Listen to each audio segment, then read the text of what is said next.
a lightning bolt in his hand. Why? Because he's the God of rain and thunderstorms and weather, right? And so understand, to have this all set up on Mount Carmel, the rainiest place in all of Israel, the place with the most thunderstorms, this is right in Baal's wheelhouse. This is what he does, right? According to them.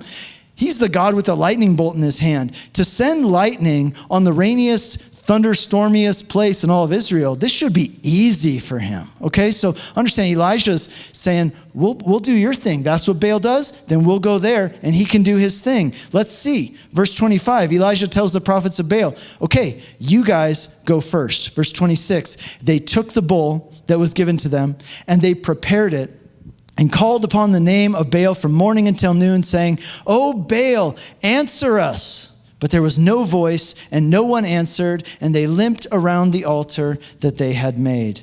Understand, 3, maybe 4 hours straight, they prayed. They prayed fervently. They were dedicated. They were passionate. They said, "Oh, Baal, please send us one of your lightning bolts." They were energetic. They were enthusiastic. They were passionate. When it says that they limped around the altar, that refers to a ritualistic dance that they would do where they actually shift their weight from one leg to the other. So what this means is that they were jumping around and shouting and dancing in circles around this altar, trying desperately to get Baal's attention.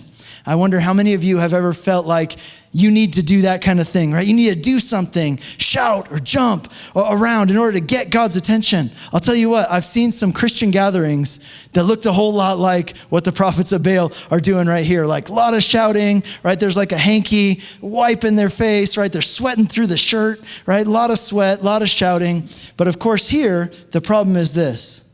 Baal doesn't actually exist. And so their prayers, no matter how passionate they are, they're just praying out into empty space. Verse 27, at noon, Elijah mocked them, saying, "Cry aloud, for he is a god. Either he's musing, or he's relieving himself, or he's on a journey. Maybe he's asleep and you have to wake him up."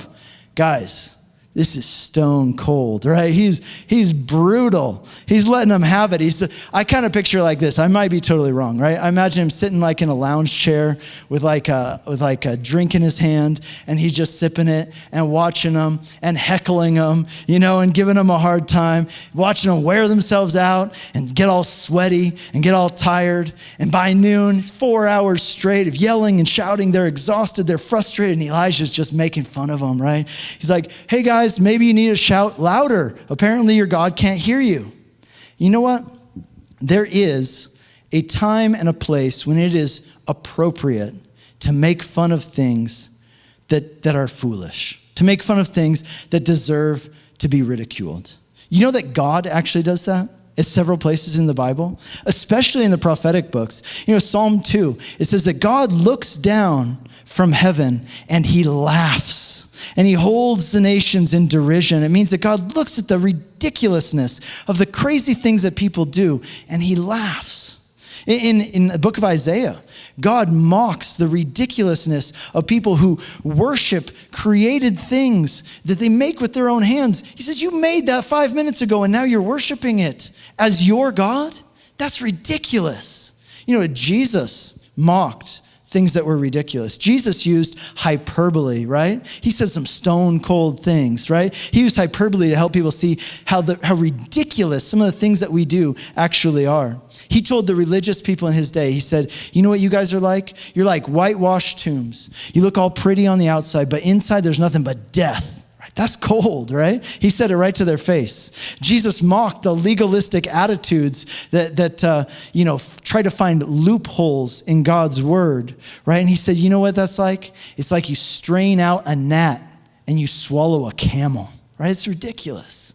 He made fun of how we can be so judgmental of other people and yet not even take a look at ourselves in the mirror. He says, like you point out the splinter in somebody else's eye, and you don't even care that you have a log hanging out of your own eye, right? He's saying, This is dumb, guys. This is ridiculous. Don't forget, also, this is a contest with Elijah, right? It's a contest. He's just enjoying himself. This is what you do, right? He's heckling from the stands. Shout louder. Maybe your God's taking a nap. Maybe he's gone on a journey, right? And he says, maybe he's relieving himself. Now that means exactly what you think it means. He's suggesting that the reason their God is not answering is because he's in the bathroom and he's using the toilet.